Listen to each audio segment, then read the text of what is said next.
salaam gars yi comme ni ngeen ko xamee à chaque fois benn histoire lay publier waaye tey moom dama jël histoire abonné yu bëri ma dajale ko def ko ci benn vidéo kon boog benn affaire rek laa la mën a wax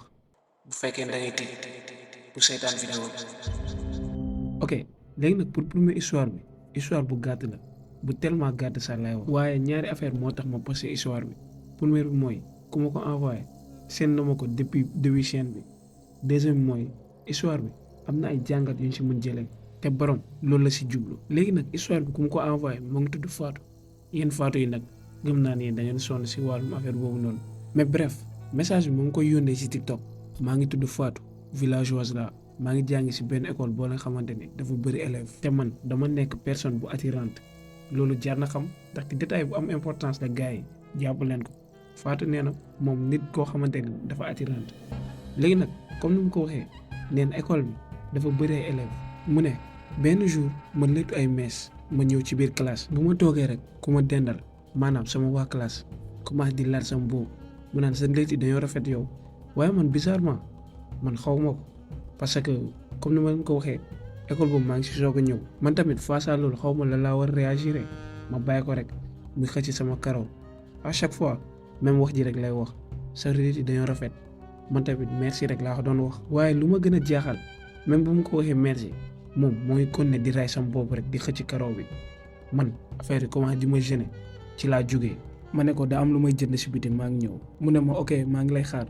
waaye nu mu ko waxee dafa bizarre tellement que ndaxte bu ma xoolee kanam bi mu ngi ree rek jaaxarloog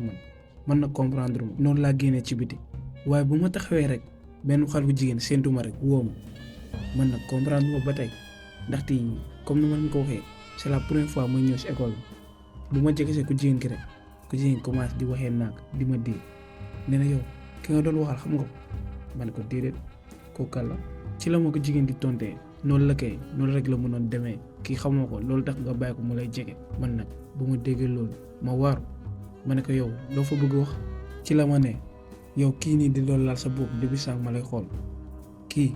waa classe bi ñoom ñëpp lay daw waxuma la saa classe bi waa dëkk bi ñëppay daw seen famille ndaxte da leen di tam dëmm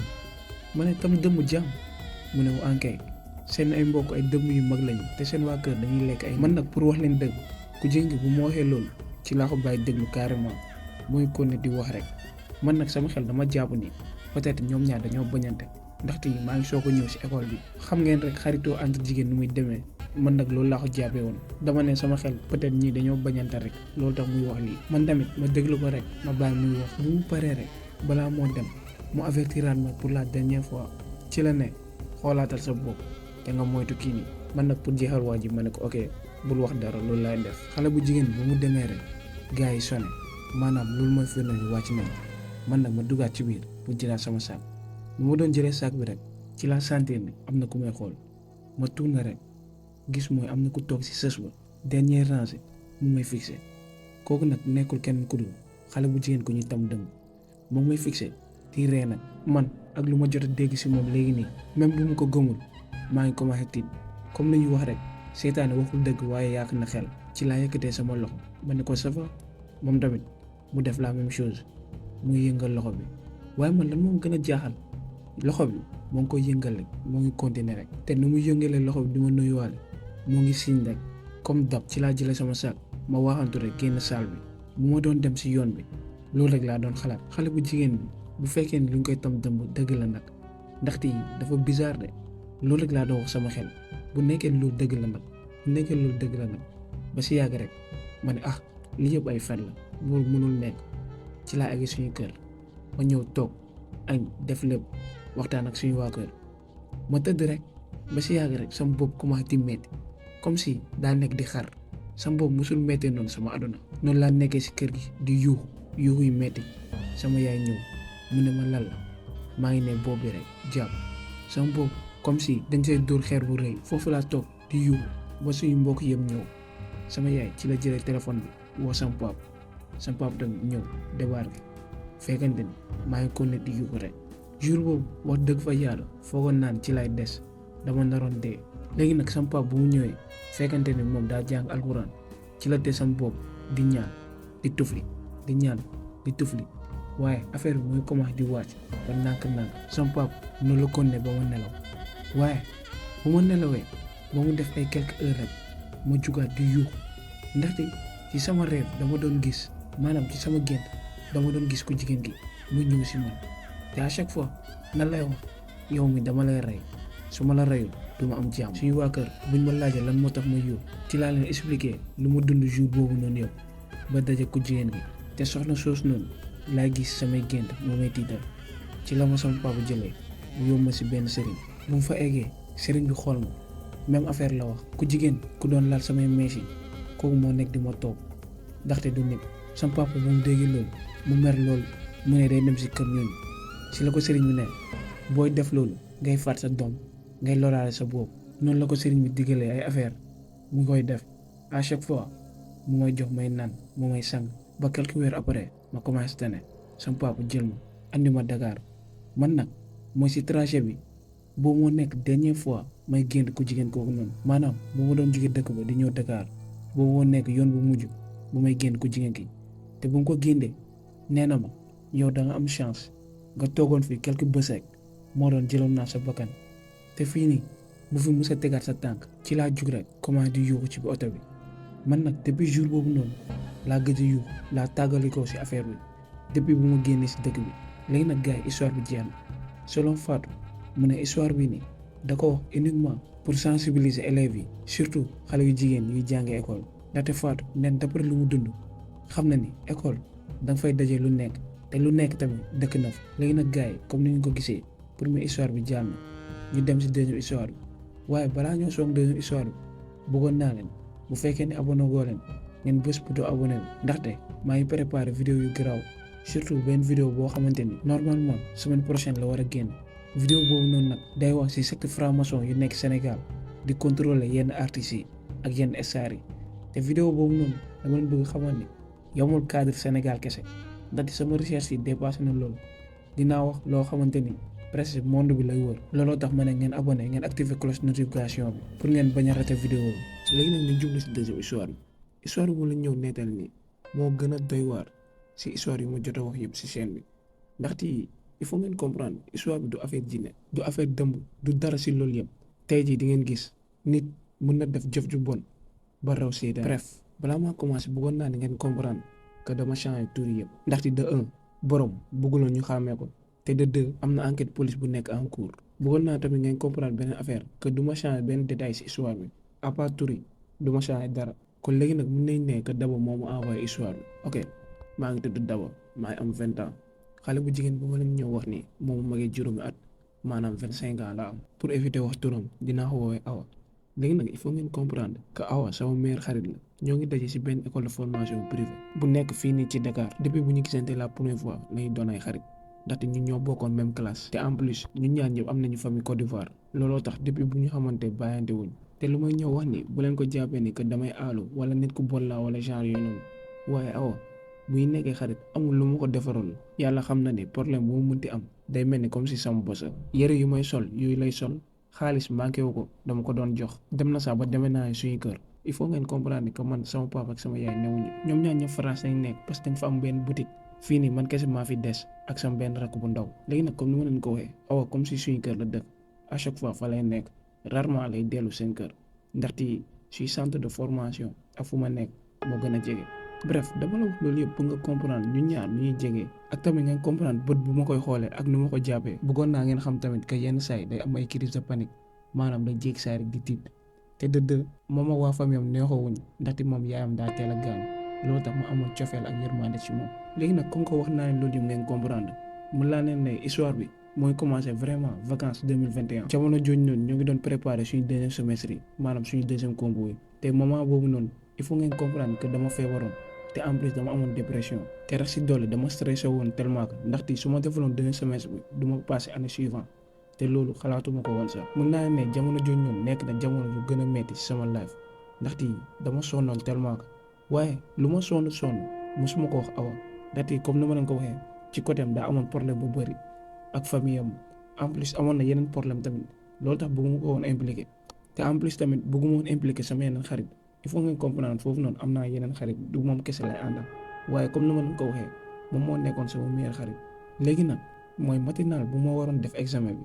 jour boobu ma yeewu sama bopp di metti bi dafa fort tellement que mënu ma woon xalaat en fait ci laa ko woowee pour la première fois ndaxte comme ni ma leen ko woowee depuis au début bëgguma ko woon impliqué nee na bu mu ko woowee pour mu ñëw jaabale ma ci la ñëwee ànd ak yeneen ñaari xaritam yoo xamante ni ba léegi nii dama leen sant di leen gërëm ndaxte jour boobu ñoo ma yëkkati yóbbu ma hôpital ci laa duggee urgence bu fa duggee toog naa 2 jours yeewu ma ndekete en coma laa nekkoon léegi nag 2 jours après bu ma yeewoo ci la docteur yi ñëw si man ñu commencé di ma poser ay questions yi nag mun naa leen wax dañoo bizarre tellement que ndaxte premier docteur bu mu ñëwee lan la ma njëkk a laaj est-ce que yow da ngay drogué yow ma ne ko lan drogue non jamais xaw ma saa luy loolu mosuma ko gis noonu la ma docteur bi tondee waaw loolu laa foogoon kay waaye mais yow est-ce que yow dañ la diagnostiqué benn maladie wala genre yu noonu ma ne ko déedéet après loolu la ma wax clairement mu ne yow si sa deret fekk nañ si 12 médicament boo xamante ni yow waroo woon saa dugg coma da nga waroon dee ci la ma laajee yow yan garab nga jël temps yi ma ne ko man à part benn paracétamol bu ma doon naan jëluma leneen mu ne ma ne ko waa engrais waaye médecin yi mooy wax ak man waaye te wóoluwuma loolu laa sentir moom mooy fixé rek ba si yàgg mu laajaat ma beneen question mu ne yow da ngay am ay dépression wala genre yooyu noonu ma ne ko temps yi la ma commencé dal waaye xaw ma lan moo tax affaire bi de bu ma nekk xel man mosuma dal bu mu ko waxee loolu yëpp médecin bi benn affaire rek la ma tontu ok mu jóg génn bu mu génnee ndeke daa dem wax yeneen médecin yi peut-être que dama commencé di développer ay problèmes mentaux maanaam dama commencé def ci gàttal noonu nag hôpital bi décidé téye ma fa 1 mois ndaxte ñoom jàpp nañ ni que mooy médicament yi fekk sama deret mooy firnde ni que dama doon jéem a xaru man nag bu ñu ñëwee ba wax ma loolu mënu ma woon téye sama boobu ci laa commencé di yu seen kaw ma ne il faut ma dem defi sama examen waaye nangu ñoon dégg ndaxte dañoo jàpp ni que danger la pour sama boobu dem nañu sax ba woo sama papa ak sama yaay ñoom tamit ñu nangu téye ma si hôpital bi noonu nag laa fa nekkee 2 semaines ma nekk ci biir hôpital bi te si 2 semaines yi awa ñëwul benn yoon seet si ma affaire nag bizarre ndaxte sama waa classe yëpp ñëw nañ te à chaque fois bu ma laajee ana awa ñu ne non dafa jàpp en tout cas chaque jour dama jox benn excuse daal man nag ma toog tëdd ma ne peut-être xam naa ni daa commencé at amaat problème ak waa famille léegi nag ci biir hôpital bi mooy docteur boobu noonu kooku dem nañ ba doon ay xarit à chaque fois day ñëw di ma tooñ ci la benn jour nag ñu toog di waxtaan après ci la ma ne yow moom nu ma la gisee nii ak temps yi lu ma lay analyser nii gëm naa ni amoo benn problème xel après ci laa ko wax yow loolu kay yàggoon naa la ko wax mu ne wante mooy médicament yu ñu trouvé ci sa yaram loolu dafa bizarre bu nekkee jëloo ko loolu mooy am na koo xamante ni dala ko jox te kooku dala bëggoon rey man nag moment boobu noonu laa commencé di xalaat ma ne kan moo mën a def loolu après docteur bi ci la ma laaj est-ce que yow amoo ay noon ay genre yooyu noonu ma ne ay noon ma ne déedéet fooguma ko mu ne yow ñan ñoo accédé si la lekk si laa commencé di xalaat ma ne à part sama meilleur xarit wala sama rakk yenn saa yi day toog balaa maa pare wax sax docteur bi ne moom la ma ne kan mu ne sa meilleur xarit bi nga wax noonu kooku la ma ne yow tamit bul wax loolu mu ne est-ce que yow gis nga ko fi mës na fi ñëw ma ne ko déedéet mu ne moom la ma ne bul wax loolu ndaxte kooku noonu sama meilleur xarit la ci la ma ne lu ma la wax ni du deñ xalaat si mu jóg dem bu mu génnee man ma toog tëdd rek ma toog di xalaat waaye fooguma ni benn yoon ka awa mun na def loolu moment boobu rek la benn détail ñëwaat sama xel awa moom daa amoon problème crise te docteur bu ma génnoon si coma bi daf ma laajoon te man dama doon amay crise wala après ci laa toog si hôpital ma koy woo mu ñëw mu ne xalaat nga si ma ne déedéet amul benn affaire bu ma la bëggoon laaj mu ne ma maa lay déglu ma ne ko yow lu tax man bu ma yeewoon nga laaj ma te dama doon am ay problème crise mu ne ma yow parce que mooy médicament yi ñu trouvé sa yaram ñu am problème psychiatrique ñoo koy faral di ko jël ci laa ko ne ok comprendre naa léegi ci la ma ne lan moo waral laaj boobu noonu ma ne ko juste que sama xarit yenn saa yi day am ay crise looloo tax bu ma waxee loolu docteur bi xool ma nee na léegi comprendre nga ne ko moom ma ne ko wóoruma de mu ne yaa ngi gis mooy médicament yooyu noonu sous ordonnance rek lañ ko mën génnee loolu mooy kooku rek la mën a nekk te bu fekkee ni moom la loolu mooy firnde ne kooku du sa xarit dala bëgg a rey yaa ngi gis bu ma génnee léegi nii damay signé pour nga génn hôpital bi nga dem ñibbi te boo ñibbee moo gën nga dem porter plainte te man mi sax damay woo police wala toog di ko ñaan ma ne bu mu def loolu ci la ma tontee mu ne yow lu tax nga foog ni ñun ñu teel a ci biir hôpital bi ma ne ko da ngeen foogoon damay xaru mu ne exactement dañoo bañoon nga dee léegi nag duñ la bàyyi ngay dem ñu lay rey noonu la génnee mu dem léegi nag man maa ngi toog ci biir ma jël sama téléphone di jéem a woo awa waaye à chaque fois day sonné ba fay waaye du ma jël man nag ci laa toogee tëdd ba ay booru ngoon yooyu noonu rek benn policier ñëw mu commencé ñëw di ma poser ay questions noonu laa ko raconté histoire bi yëpp mu ne te damay déposer plainte wala ma bàyyi. noonu la si tegee mu ne même bu ma déposer wu plainte enquête bi day am ndaxte lii bu fekkee ni dëgg la tentative de meurtre la. balaa may wax waaw wala déet sax docteur bi jël téléphone tàllal ma ne ko kàlla mu ne sa papa si laa jëlee téléphone bi ndeketi wax na lépp sama papa. ci la ma conseillé ma déposer plainte noonu nag laa raccroché ma signé plainte bi. noonu la policier bi demee ma toog fa ba ay guddi normalement jour boobu laa waroon génn waaye après ñu reporté ko. lendemain bi ay boori midi policier bi ñëwaat ci la ma expliqué que jot nañu jàpp Awa te en plus avoué na moom moo def médicament yi ci sa lekk. man nag bu ma déggee loolu moo ngi mel ni dañ ma wëlbati ma déglu policier bi muy wax ci la expliqué ni que Awa bu mu ñëwee commissariat daa àndaloog ak ay waajuram automatiquement bu mu eggee daa avoué lépp. ci la expliqué que à chaque fois moom moo doon jënd mooy boisson yi ak caakiri genre yooyu noonu te ci la doon profité mu jël mooy médicament bi mu dëbb ko def ko ci sa lekk. bu ma déggee loolu ma commencé di jooy ci laa jokkatee sama boobu ma ne j'espère que ni dof boobu noonu defeere ngeen ko. ci la policier fixé mu xool ma mu ne en parlant de dof mooy waajuram dañoo andi benn kayit mooy firnde ni xel bi neexul loolu mooy mënuñ ko jàpp. bu ma déggee kàddu yooyu noonu rek ma jug comment di yoo ma ne loolu lan la mën nekkee nan la mën nekkee kii doful xam na bu baax lu muy def kii yàgg naa nekk ak moom. ci la policier bi nee ma calmé wu ma toogaat mu kon ne di wax. ci la mu expliqué que ni soit ma porté plainte léegi nag plainte bu demee tribunal bi mooy dindi mu affaire kayit dof boobu noonu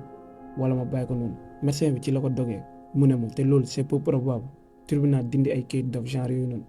mu ne loolu dama koy wax tout de suite presque c'est impossible. ci gàttal médecin bi daa ne loolu presque mënul nekk mooy tribunal à chaque fois mooy bu ñu leen andee nit koo xamante ni dañoo ne xel bi neexul kookoo faral di am dëgg. bu ma déggee loolu ma commencé di jooy man léegi lan laay def kii à tout moment mun na ma rey nit koo xamante ni à chaque fois yéen a nekkoon mu lay jéem a rey kooku mun nañu romante nii sax mu jël paa jàmm.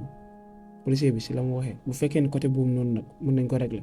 mun nañ ko forcer mu sori la te en plus mu désinscrire école boobu noonu. léegi nag gars yi histoire Daba presque nii la jeexee ndaxte après Daba daa forcer def mooy plainte waaye looloo tax mooy enquête bi mu ngi en cours. te neen depuis boobu noonu da gëj a gis Awa à part mooy si réseaux sociaux yi muy gis muy passé affaire genre yooyu noonu. te en plus Daba d'après lu mu wax nee na moom bu mu delloo mooy seen école ci la commencé gis mooy vrai visage Awa. ndekete Awa école ba nekku fa lu dul yàq deram daa doon dem si yenn xaritam yi di naan Daba dafay andi ay góor ci appartement am moom kese moo fa nekk. nee na dem na sax ba wax fa que moom Daba dafa sida. nee na gars yi yéen question bi yéen laa koy posé imagine leen niveau N boobu noonu maanaam nu mu bañee Daba man nag loolu mënu ma ko comprendre. nee na bu ma laajtee Daba moom tamit nee na loolu xamul si dara ndaxte Awa mosu ko woon kanam boobu noonu dafa jéegi saay mooy jour bu demee hôpital la commencé gis mooy vrai visage am te mu ne mosuñuy jaaxaarloo mu woon ko kanam boobu noonu. léegi nag gars yi dama leen bëgg a laaj soit Awa dafa dof wala moom moo ko tey question boobu nag laa leen bëgg a laaj ngeen tontu ko si commentaire ndaxte Daba moom nee na elle est certaine que dara jotu ko. Awa mu ngi ànd ak xelam yëpp. léegi nag gars yi histoire bi jeex na kon ni ma leen ko waxee histoire bi moo ma gën a choqué te moo ma gën a jaaxal si histoire yëpp ndaxte ñun à chaque fois dañu foog ne histoire jinne yi ñoo gën a tiitlu mais man personnellement genre histoire yi ñoo ma gën a tiital ndaxte day firnde ne dëmb yaa ngi ci biir nit yi. bref léegi nag gars yi bëggoon naa ngeen joxe seen xalaat ci commentaire yi balaa ñoo dem si troisième histoire bi bëggoon naa ngeen aimé vidéo bi ndaxte maa ngi nii 3 heures du matin laa nekk di enregistré te en plus montage bi daa métti. aimé leen vidéo bi pour encourager ma léegi nag ñu dem si troisième histoire bi. ok gars yi pour troisième histoire bi bëgg naa ngeen déglu ko bu baax ndaxte borom daa nekk di laaj ndimbal bu fekkee ni am ngeen ay solution mën ngeen ko bind ci commentaire. maa ngi tudd Ibrahim am naa 33 ans te am naa tamit ñaari cheikh yu góor ñoom nag seen yaay daa gaañu depuis bu mu wannee lor maanaam jour bu mu leen juree jour boobu la gaañu waaye seen yaay nag camerounaise la moo ngi tudd Lise. jamono jii nii ñoom ñaar am nañu 8 ans depuis bu ñu juddoo ba tey man ak sama yaay ñoo leen di toppatoo te manqué wuñ dara macha allah. lu ñu bëgg dama leen koy defaral te en plus ñoom ñoo ma gën a lépp dem na sax takk naa ñetti jabar ñoom ñetti ñëpp fase naa leen ci diggante bi ndaxte dañoo doon am problème ak samay doom yi. loolu yëpp pour wal leen ni sama doom yi fu ñu toll ci man léegi nag ñoom ñaar dañoo am quelques problèmes mënuma ko woowee problème wante dañoo xaw a bizarre ndaxte comme ni ma leen ko waxee sama doom yi ñoo ma gën a lépp waaye ñetti yoon yi ma fase sama jabar yëpp ñoom ñoo nekkoon cause bi. ci gàttal ñoom ñooy problème bi waaye comme ni ma leen ko waxee rek ba tey sama doom yi lu ñu mënti def mënuma leen bàyyi. léegi nag pour expliquer leen ci gàttal sama doom yi depuis bu ñu amee 6 ans à chaque fois dañuy ne gis nañ seen yaay te loolu comme ni ma leen ko waxee yaay ji gaañu na kon mënul nekk te en plus à chaque fois dañuy def ay affaires yoo xamante ni dañoo dangereux wala dañoo bizarre su ma laajee lu tax ngeen def ni dañ may tontu ni que seen yaay moo leen ko sant comme sama dernier jabar bi nee na moom ñemewul sama doom bi loolu tax ma fase parce que nee na benn jour daa ñëw 3 heures du matin fekk leen si ëtt bi ñuy waxtu bu mu leen laajee koy waxal ñu ne sama yaay sama jabar jooju nag lu tax mu arrière waaye nee na jour boobu lan moo tax mu gën leen ragal nee daa xool ci perron bi mu gis fa ñaari dàll te dàll yooyu noonu moomu ko ndaxte dàll yu jigéen la bu mu laajee sama doom yi ku moom dàll yi ñu toll ko ñu ne sama yaay moo ko moom looloo taxoon nag sama jabar jooju noonu ma fase ko ndaxte nee na ñemewul sama doom yi dañoo bizarre. wala tamit comme jour bu ma leen fekkee ñu rendi benn muus ñu teggi bopp bi ñëw dugal ko sama nekk jour boobu laa gën a tiit ndaxte jour boobu laa gis ni mën nañ dangereux te mën nañ gaañ seen bopp bu ma leen ko laajee tamit même affaire dañoo ne seen yaay moo leen ko sant waaye man à chaque fois dama leen di expliquer ni seen yaay gaañu na du ñëwaat mais ñoom dañ may tontu ni que dañ koy gis soit day ñëw par guddi wala par bëccëg te nee nañ à chaque fois man bu ma ñëwee rek yaay ji day daw ndaxte dafa ma mere comme ni ma leen ko expliquer loolu yëpp muñ naa ko te il faut ngeen xam ni sama doom bi su ma leen dóor même bu ñu defee bêtises yu ma leen expliquer nii waaye événement bu tax ni ma ne mënatuma dundee lii il faut ñu jàppale ma. benn jour fekkante ni maa ngi dem liggéey rek ñu woo ma si yoon bi ñu ne dellu si sa kër a ngi taal automatiquement bu ma déggee loolu ma dellu si te si yoon bi sax tuuti ma fël ay nit ndaxte oto bi ak doole laa ko doon dawale dama doon ragal sama doom yi des si wala sama yaay bu ma ñëwee rek laa gis sapeur yi téye sama doom yi muur leen ci laa gisee sama yaay si ambulance bi ñu bandage loxo bi ci laa daw si ñoom balaa baa egg rek sama yaay yuuxu ma nee na dara daluma xoolal sa doom gaañuwu ma sax bandage yi dañoo bëri rek bu ma déggee loolu rek laa jubalaat sama doom yi ma xool leen dara dalu leen ma laaj leen te dara méttiwu leen tamit ñu ne déedéet bu ma toogee ak ñoom la benn sapeur jege expliqué ma ni que xale yi ñoo taal rideau salle bi loolu tax kër gi yëpp tàkk bu ma xoolee sama doom yi même réponse comme chaque jour yaay moo ne ñu def ko jour boobu nag damay dool di sant sama borom ndaxte sama doom yi kenn gaañu si te sama yaay tamit presque dara dalu ko waaye depuis boobu laa commencé dem si sëriñ yi à chaque fois benn affaire lañ may wax ñu ne am na benn affaire buy topp sama doom yi te affaire boobu noonu lu am doole la du n'importe qui moo ko mun dindi te sëriñ bu ma dem day ne mënu ko dindi ba weer yee passé laa ànd ak sama doom yi Cameroun pour ñu dem seeti seen moom il faut ngeen comprendre ni que sama jabar yaay ji rek laa xam ndaxte papa ji nee na daa daw da leen bàyyi ci gàttal daal da leen abandonné te awma benn information ci papa ji man daal yaay ji rek laa xam léegi nag bu ñu fa eggee ba def fa 2 semaines rek benn jour may génn rek dajeek benn paa bi tee sama loxo ci la ma wax ni tes 2 gosses sont bénis et tu dois me les remettre ci laa tontee paa bi te kii pour me dire ça yow la kan bizarrement paa bi tontu ma olof bu leer naañ te bu leen fàtte ni Cameroun laa nekkoon mu ne ma man maay sa maamu doom yi te man xam naa lu ñuy dund lu ñuy gis chaque jour lan moo tax am na lu leen toog te loolu bu ko saa jéem a dindi du lu bon ndaxte xam-xam bu jógee sama maam ñëw sama papa ñëw si man moo dem si sa doom yi kon il faut nga jox ma téye leen ñu maîtriser seen pouvoir ci laa ko tontee ni ma ne bu fekkee ne yow yaay sama papa jabar yow bul fàtte ni da leen abandonné ma dinaa la jox sama doom après nga bàyyi leen noonu ci la ma expliqué Louis dama ko abandonné ndaxte doom bu jigéen la su ma desoon ak moom day faatu te looloo mujjee am sax comme ni nga ko gisee looloo tax ma daw ko daw yaayam waaye ñoom mënuñu comprendre loolu kon sa doom yi il faut nga jox ma téye leen wala sax boo bëggee ma ànd ak yow Sénégal toog ci sa kër nga may gis ndaxte boo deful loolu soit sa doom yi dañ lay faat wala nga rey leen ñaar yooyu noonu rek waaye yéen ñëpp mënoo leen mucc paa bi bu mu waxee loolu yëpp ci laa ne waaw ok may mu xalaat paa bu mu demee noonu laa duggee jël sama bagage yëpp jël sama doom yi expliqué wu ma sax yaay Louis dama ko ne heure yi dama am affaire bu urgent te dama war a dem léegi nii noonu laa demee hôtel toog fa ñaari fan ma jël vol dellu si Sénégal mën naa leen ne depuis jour boobu ba tey sama doom yi defatuñ benn affaire bu bizarre te en plus dafa mel ni dama koy sentir comme si dañu am loo xamante ni dañ ko ëppale nit yi ndaxte alxuraan bu mu leen dugalee matu 6 mois presque léegi ñu jeexal te dañuy jàngale école tamit noonu la ñuy aayee à chaque fois presque ñoom ñoo jël loolu mooy firnde ni am na lu nekk si ñoom am na lu ñuy ëppalee xale yi te dem na sax mooy ustaas bi leen jàngal loolu la mu expliqué nee na ñii lu ñuy gaaw a jàpp mosu ko gis si ay nit waaye bizarrement sama doom yi comme si dañoo triste à chaque fois xamal loolu mënu ma ko expliquer en fait waaye damay sentir ni am na lu leen manqué te man à chaque fois damay génn mooy paa bi benn wax rek la may wax defal lu ma lay wax defal lu ma lay wax léegi man personnellement maa ngi si diggante ñaari choix soit ma def mooy maam ji lu mu wax ma andi ko fii nii wala ma bañ ko def ndaxte man il faut ngeen comprendre man nit ku gëm yàlla affaire fétiche moom bëgguma ko jege problème bi nag fa la nekk te man dama bëgg sama doom yi bu fekkee ni dara da leen di dal wala ñoom tamit dañoo nar a def benn affaire bu bon si avenir comme sama papa Jawar lu mu ko waxee daanee soit dama leen di rey wala ñu rey ma loolu tax ma partagé sama histoire ci histoire en wolof ndaxte dama soxla ndimbal bu fekkee ni am na nit yoo xamante ni am nañ xam-xam ci wàllu boobu noonu wala am nañ histoire yoo xamante ni dund nañ comme boobu noonu nañ ma ko wax ndaxte heure dama sonn léegi nag gars yi pare naa lire message bi heure ñoo ngi presque 3 heures du matin léegi nag comme ni ma leen ko waxee bu fekkee ni am ngeen ay solution mën ngeen ko bind ci commentaire yi wala ngeen envoyer message en privé ci Instagram. léegi nag gars yi comme ni ngeen ko gisee ñoo ngi ci fin vidéo bi histoire yi jeex bu leen fàtte aimer like ngeen abonné wu surtout ngeen abonné wu ndaxte comme ni ma leen ko waxee semaine prochaine damay publier benn vidéo boo xamante ni ci formation yi lay wax ci secte formation yi nekk fii nii te vidéo boobu noonu vidéo boo xamante ni da am recherche yu bëri yu ma ci def te am naa ci ay témoignages yoo xamante ni ay nit yu mag ay stars Sénégal ñoo ko def looloo tax may insister pour ngeen abonné wu en plus ngeen activer mooy cloche de notification pour vidéo bi mu bañ leen raw léegi nag na jàmm yàgg ci yéen